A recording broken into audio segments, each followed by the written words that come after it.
Assalamualaikum warahmatullahi wabarakatuh. Perkenalkan, nama saya Bagus Nur Hakiki dari kelompok 7 akan mempresentasikan tentang kriteria persyaratan pembuatan DFD. Tujuan presentasi ini akan mengupas tuntas kriteria DFD dengan studi kasus mendalam pada aplikasi e-commerce terkemuka Shopee.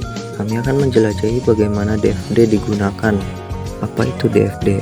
DFD adalah data flow diagram atau diagram alir data, representasi visual yang menggambarkan aliran data di dalam suatu sistem atau proses bisnis.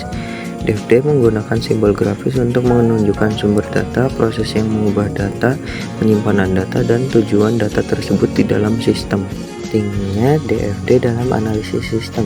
Dalam dunia pengembangan sistem, visualisasi adalah kunci untuk memahami kompleksitas.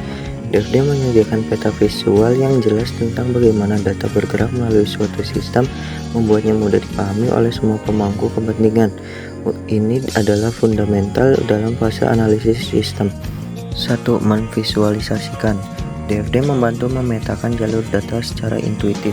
2. Mengidentifikasi, menyoroti fungsi dan interaksi data.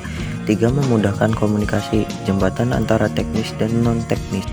Komponen DFD ada 4, yaitu yang pertama entitas eksternal, aktor di luar sistem yang berinteraksi dengannya, pengguna, bank, pemasok.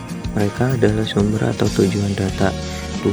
Proses transformasi data dari satu bentuk ke bentuk lain, misalnya verifikasi pembayaran, proses pesanan.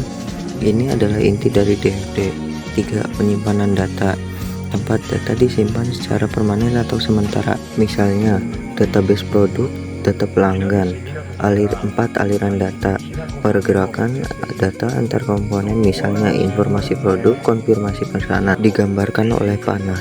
Lalu di sini ada studi kasus, identifikasi proses utama aplikasi Shopee. Aplikasi Shopee sebagai platform e-commerce besar memiliki proses yang kompleks. Identifikasi proses utama sangat penting untuk membangun DFD yang relevan dan fungsional. Di antaranya adalah sebagai berikut: pendaftaran dan login pengguna, pencarian dan penjelajahan produk, manajemen keranjang belanja, proses pemesanan dan pembayaran, manajemen pesanan penjual, manajemen pengiriman, sistem ulasan dan rating, layanan pelanggan. Lalu contoh DFD level 0 untuk alur pembelian Shopee. DFD level 0 menggambarkan sistem secara keseluruhan sebagai satu proses tunggal, menunjukkan interaksi antar sistem dengan entitas eksternal.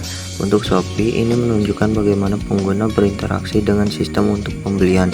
Pada level 0 terlihat entitas eksternal seperti pelanggan, penjual, payment gateway, dan perusahaan pengiriman berinteraksi dengan satu proses besar, sistem Shopee. Aliran data meliputi informasi produk, detail pesanan, konfirmasi pembayaran, dan status pengiriman.